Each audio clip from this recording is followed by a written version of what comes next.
All right, Paddy, I will renege on forcing you to watch Dick Tracy again if you can do the intro without blowing it with no practice or writing in front of you. Take this out. Can you just edit in one of Sam's ones, please? Whoever's doing the editing of this. Are you taking the wager or are you watching Dick Tracy? Why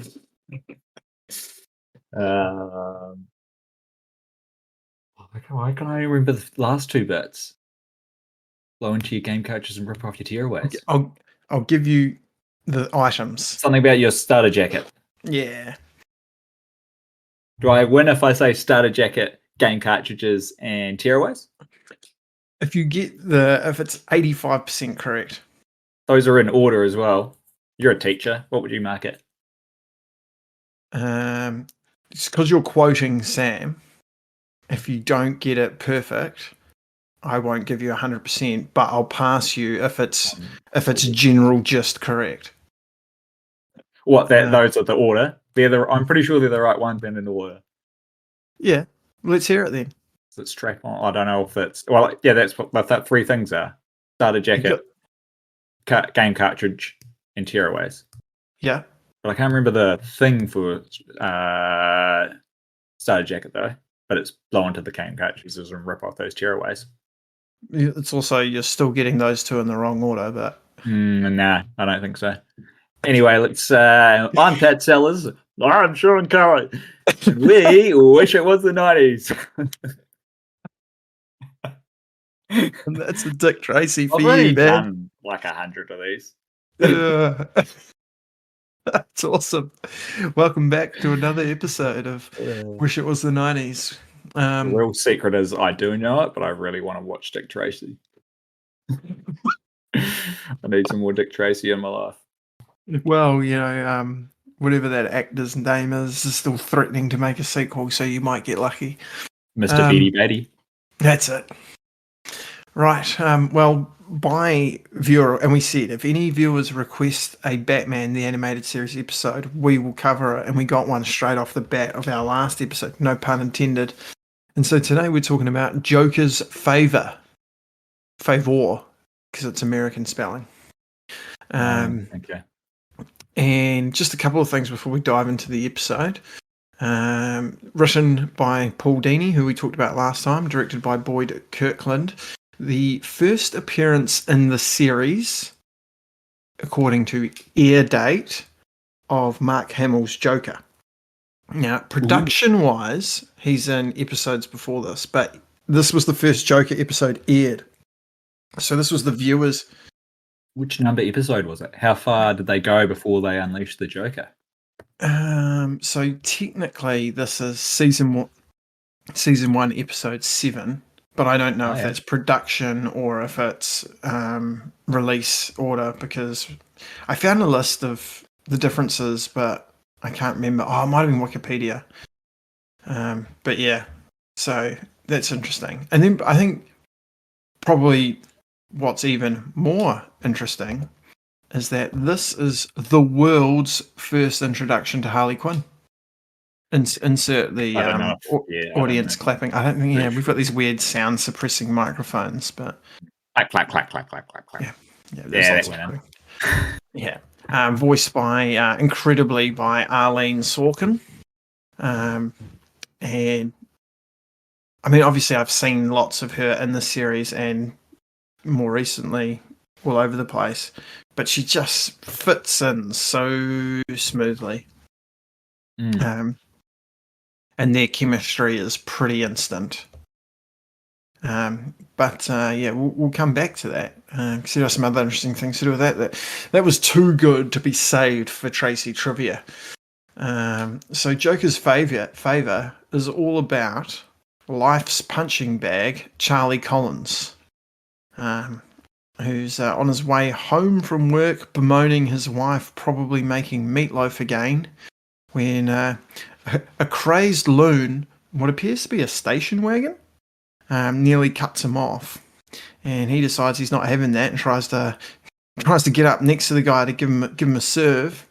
Down comes the window, and it's the Joker. This whole episode is like the kind of things that you think about you would love to do to someone when they really grind your gears in traffic. That Joker pulls this off perfectly. Yeah, of course he does. So Charlie even bemoans himself. Of all the people to cuss out, I cuss out the Joker or something like that. I also really like that there's like this completely contrasting soundtrack whenever Charlie's on screen. He's got this real comical, like weird horn section music in the background. I never knew if it was for him or if it was because the Joker was about to appear. It was kind of clownish music. True. Interesting. And basically, they have a bit of a. I mean, Charlie instantly decides he's made a huge mistake, but the Joker follows him and lets him off the hook by just saying, "You owe me a favor," and the Joker offers him a reprieve with the favor. He says, "What do you want?" And the Joker's like, "I don't know. I haven't thought about it yet." and then the Joker leaves, and then we just get a 2 years later. 2 years later. And we're with the GCPD, and it's the first time at least we've met Harvey Bullock, who I didn't remember this, but he appears to be the butt of quite a few jokes in the series. You know, he's a real sloppy eater, and I just realised that was Harvey Bullock. The other one that we get in this episode, who I'm going to look this up to make sure I've got it right, is the police officer Montoya. Yeah. And he's the real creep at the party? No, it's the female cop, Renee Montoya. And I'm pretty sure she is the creep Bullock. Yeah, Bullock's the creep. Oh, I don't think I realised it was the same person. Oh, yeah, with the real big slack jaw and so we get Montoya, who is also a character who appeared in the series before she appeared in the comics, I'm pretty sure. Oh. Definitely created by Bruce Timm, Paul Dini, so that suggests that she's another animated series first. But anyway, so I really enjoy the GCPD scenes, and then when Gordon's getting some sort of award and he walks into his office and Batman's just standing in there.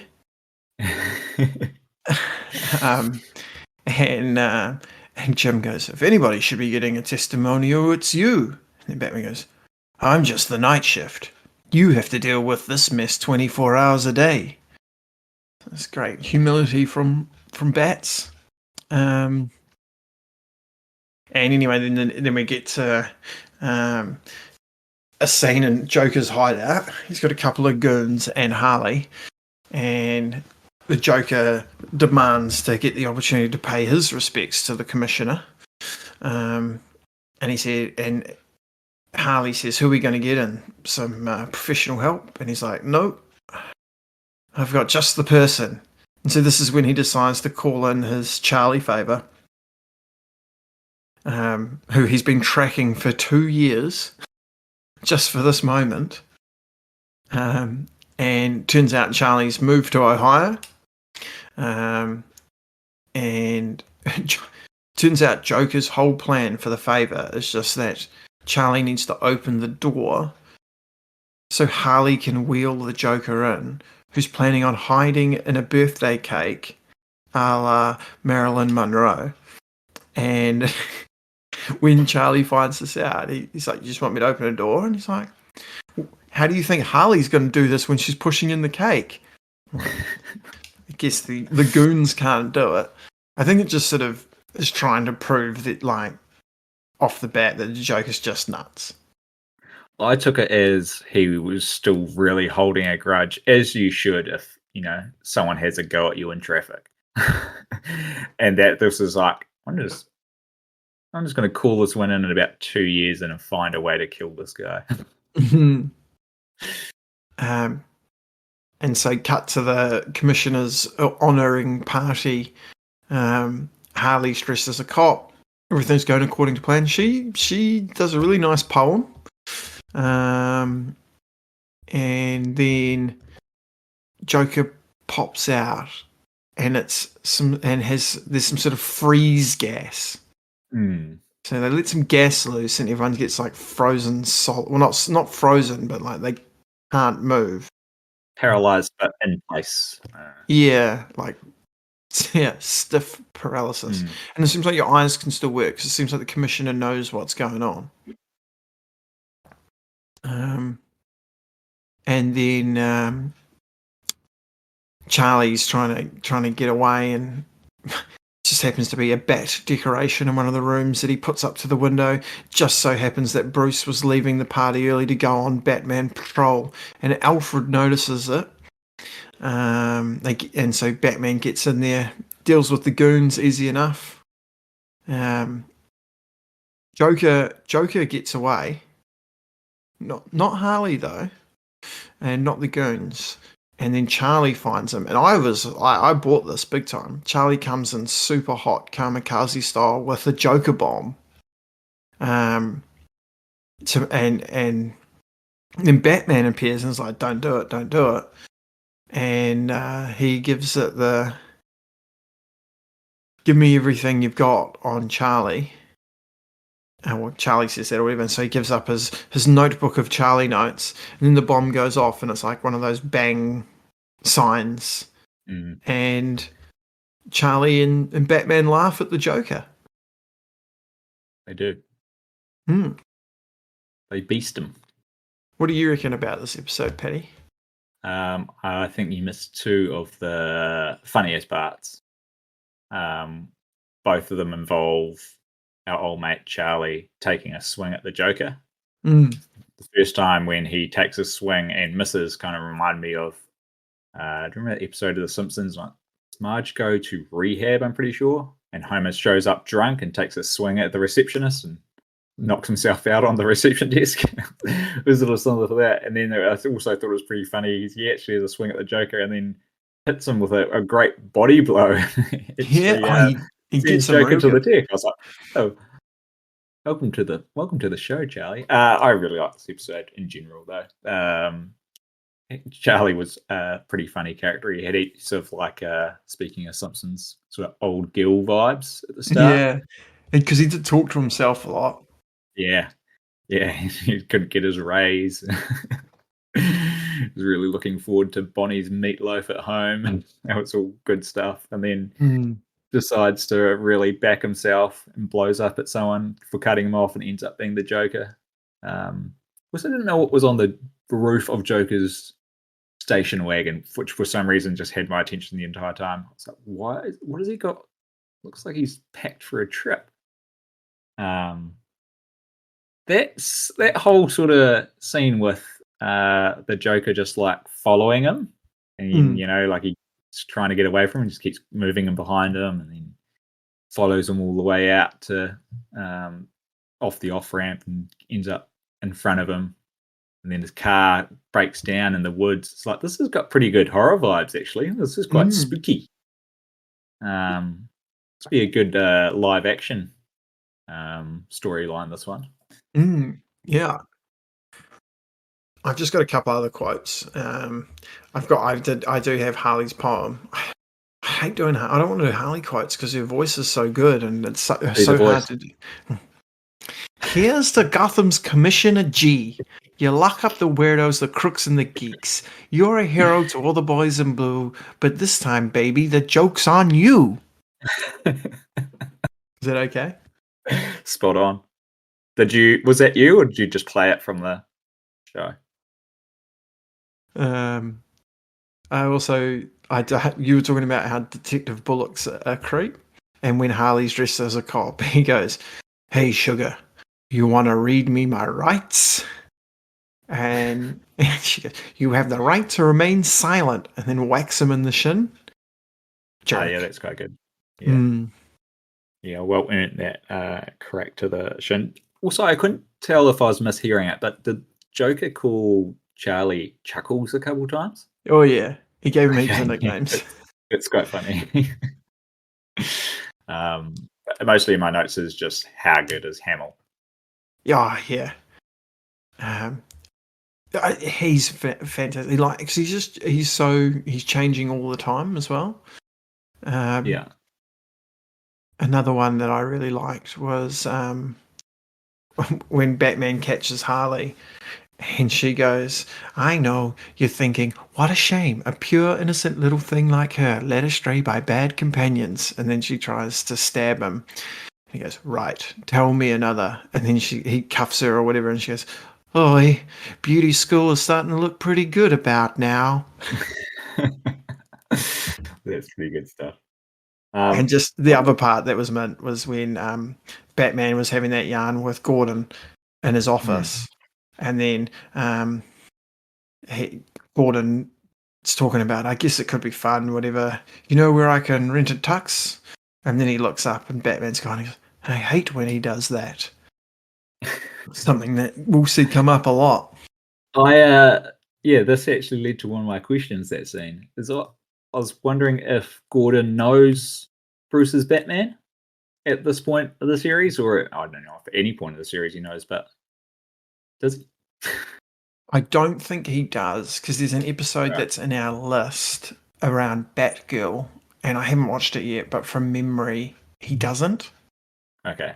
Um, Yeah, just because they were also buddy, I was like, I wonder if. yeah, true. They were quite. Maybe Bruce. I do really enjoy how whenever we get Bruce as opposed to Batman, he really is like quite the socialite. Yeah. You know, like heaps of other versions of Batman, he's putting it on, and this one might be the same, but he puts it on really well. Like he's quite likable as well. He's not necessarily a jerk. He's also massive.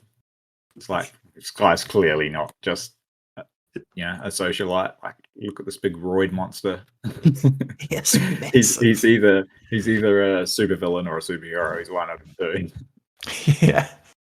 Yeah. He's definitely something. Yeah. I also liked who are Joker's henchmen, and were they twins again? They might have been twins. Because that's two in a row now where the henchmen have been twins. It's a real good shtick. Yeah, more. Yeah, well, we'll see if this is a recurring thing, eh? Hopefully, it is. I want more of it. There seems to be just good, like even just like when the Joker and Harley are trying to get away, you know, and it's not even like it's almost not worth quoting because all the Joker says is like, "Quick to the van," and then the van's in flames, and Harley's like, Mr. J," and then he's just like, "Okay, we'll tough it out here." But it's just the way that he communicates. Like every line he says feels like a mint line. Yeah. It's like he both has the illusion of doing everything off the cuff, but then there's heaps of like planned out stuff that is planned out that just sort of. Well, I don't suppose that's the Joker to a T though, but I quite like that scene when Batman was coming after Joker through the museum that they had decked out and like the full. I guess it was like a inside of a pyramid that was all booby trapped. What, the Indiana Jones set? Yeah, that was good stuff. And when there's the fall away floor that flips over, and he thinks he's got him, and he looks under, and then you see his eyes appear in the dark. Yeah, that was like a bat. That was really good stuff. So some good action in this one as well, which probably was what the other one lacked. There was some pretty good action through there. One of the other scenes I had noted down was I really liked how the Joker was really fucking with Charlie, like when he calls him in and he flies him back to Gotham, gets him picked up, and then he comes to his headquarters or whatever. That he really like over the top gets excited to see him and like embraces him like an old friend and shit. Like I was cracking up at that. I thought that was pretty funny. That was real, man. Yeah, that was all good stuff. I think. Sorry, just those goons' names are Rocco and Henshaw. Rocco and Henshaw. Mm. Yeah, that's some good stuff. Did you notice all the stuff fall out of the book that was like, Charlie's ID and stuff, but there was also just like random gag bits and stuff? I always like that sort of jokery stuff where he's always just got random shit. I didn't notice it. There is something I did notice, and we'll talk about it in Tracy Trivia. Let's be honest, I didn't necessarily notice. I may have found it online, but MVP for you? So there's a tough one between Joker and Charlie. I feel like Batman's never going to be MVP in any of these. And I Seems think like that's fine. Batman's, yeah. Hopefully we do get in our 10, because this was, although this was a fan request, excuse me, it was in the 10 that we picked out to watch. Right. Maybe that means we can add one. I'm going to go Charlie. Great little arc there. This first time he decided to back himself and have some self-confidence really backfired on him, but he pulled it off the second time round when he rips the Joker in the stomach, and then his plan comes off. And I'm going Charlie as well. I think you're right, and this is presumably the last we see of Charlie. I know we're going to get lots of good Joker content, and the Joker's got so much more to give. So I'm sure he'll be winning his fair share of MVPs. People might say that that's unfair, but we are using the same system that the Deli M's use, so life isn't fair. Alrighty. So yeah, that's an MVP for Charlie. Time for some Tracy trivia. I don't think I can make that noise. So apparently originally the script had the Joker appearing in drag, and then the writers decided this was out of character for him. Seems like it's fairly in character for him. But anyway, they decided it wasn't. And so they created a one-shot female character just for this episode. Obviously, that turned out to be Harley Quinn, one of Batman's most famous rogues. And now, sometimes hero. Certainly done a better job of getting out of sidekick. This world have been a sidekick than a lot of actual sidekicks.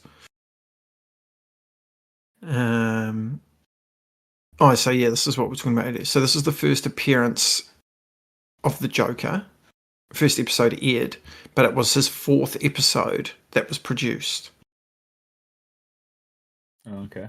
Yeah. I wonder if they just thought this was maybe the best of them, so they just put that up front. Like, we're going to do the Joker, we need to nail it so that we get signed on for another season.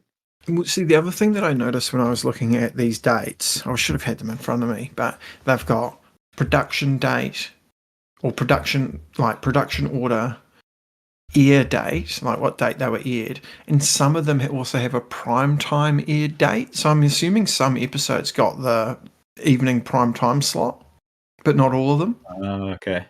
Gotcha. So here's something interesting for you. Charlie's driver's license says he lives in Gotham Estates, New York. So assuming this is a suburb of Gotham City, and he does talk about how he moved away from Gotham, that would put Gotham either in New York or in one of the 5 adjoining states.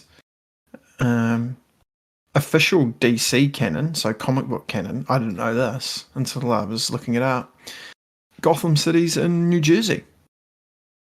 Oh, I didn't know that either. I just assumed it was New York. Oh, I thought it was. I thought it would have been Illinois. I thought it was Chicago. They did film at least The Dark Knight in Chicago. Right. But yeah, that's interesting. So I always New York State somewhere. Yeah, I always thought Gotham was just New York and Metropolis was like somewhere in California. So I know that's West Coast and East Coast, unless you're talking about the Snyderverse where they're like across a harbour for some reason. Yeah, I'm just looking up where it actually is. What is? New Jersey in general. I couldn't remember if it was south or north of New York. What is it? South. Oh, yeah, Charlie. that's very interesting. Yeah. Maybe that's sort of like signaling this is a separate universe, and that's why we got Harley Quinn. What's interesting how, like, I mean, if it was Marvel, everyone just pretty much lives in New York. So much so that they're What do you like, mean? What about the West Coast Avengers? they moved there. You know why all Marvel characters are from New York, eh? So that's where Stan Lee grew up. Isn't that where they were based as well? Yeah. Yeah. I think he's like interviews was like, well, I knew New York really well, so I could talk about it. Makes So sense. like everyone's from either like Brooklyn, Queens, or Harlem. Hell's Kitchen. Oh yeah, or Hell's Kitchen. Where are we up to? Charlie's physical appearance is based on the writer and producer Paul Dini. Oh, really? Does he go for that big sort of you should be giving up comb over? I need to see a picture of this guy now. Yeah, I got rid of mine a while ago. Does that mean you've given up, or does that mean you're fighting on when you get rid of your give up comb over? Are you suggesting I need to give up? I thought I was still going strong. I thought you don't have a comb over, do you? Although you are wearing a hat and it is night time.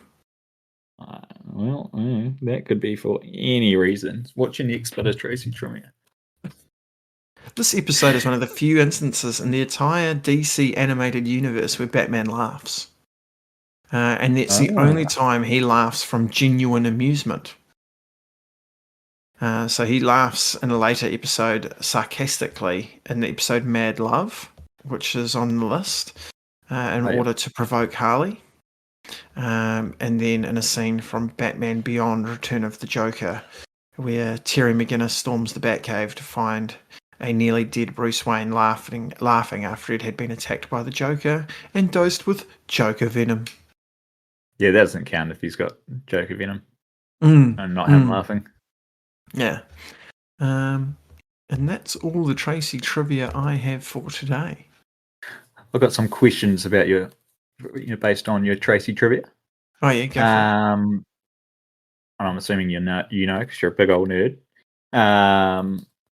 Mark Hamill, obviously voicing the Joker. Was he still big? Like, was he a celeb when he took this role, or had he not been doing a lot since Star Wars?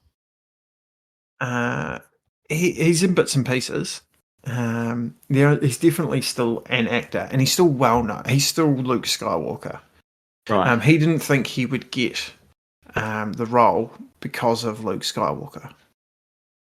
But it was something that he really wanted to do, type thing. Well, he said because he didn't think he'd get it, he was really relaxed, and it just sort of clicked. That's good stuff. Yeah, I wonder if that made him go a bit, like he's like, oh, I might as well do it exactly the way that I want to try and do it. Yeah. Because I'm probably not going to get it because I'm already Luke Skywalker. Yeah. And he just kept on doing it. He's like, so he was in all the Arkham games as well, right? Pardon? He was the voice for Joker in all the Arkham games, wasn't he? Yeah, and he's in quite a lot of those movies as well. Yeah. Interestingly, I'm just reading some extra trivia for you. Tim Curry was initially cast as the Joker. After he recorded 4 episodes, he got bronchitis, and so they recast the Mark Hamill. Oh, wow.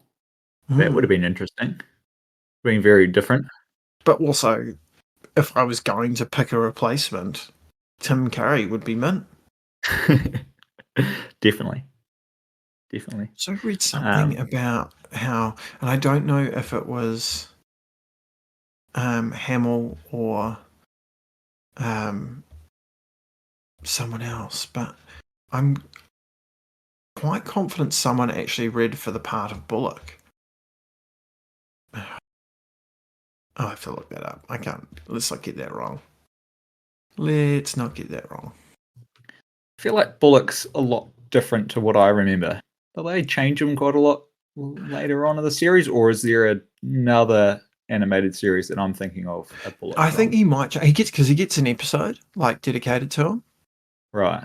When does he get the hat? Because I always remember Bullock with the hat. Yeah, mate, this is my first rewatch as well.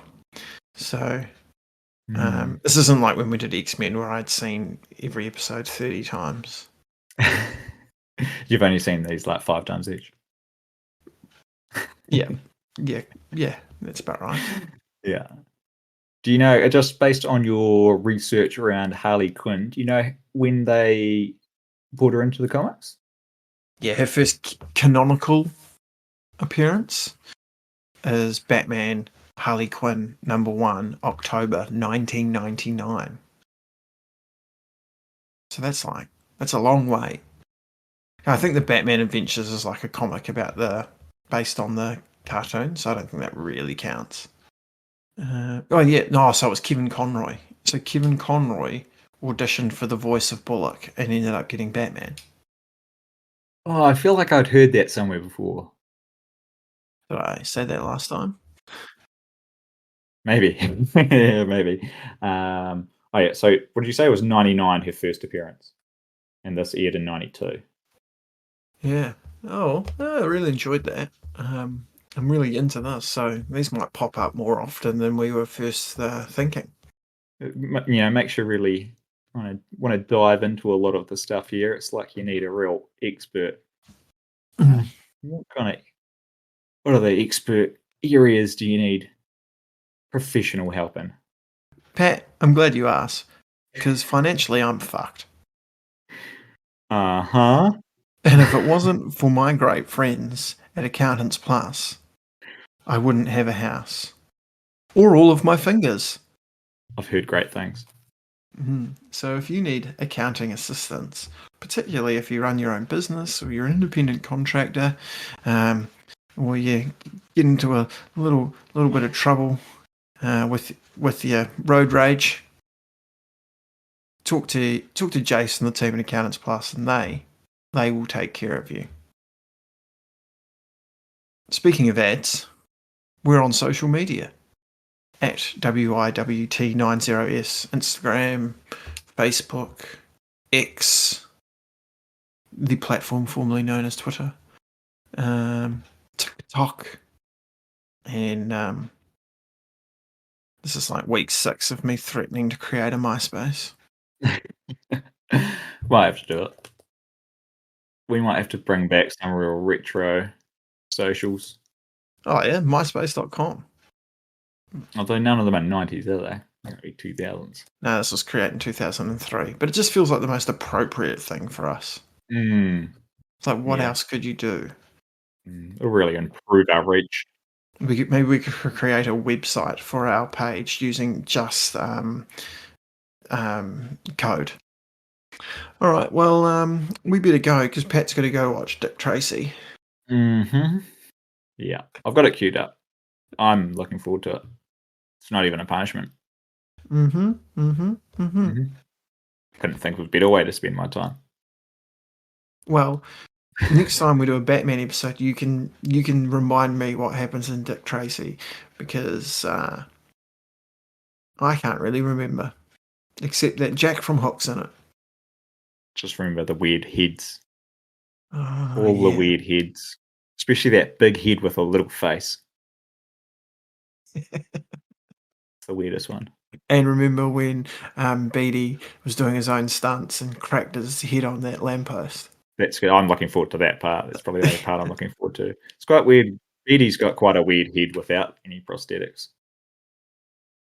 Yeah, and a weird take on how important Dick Tracy is to him.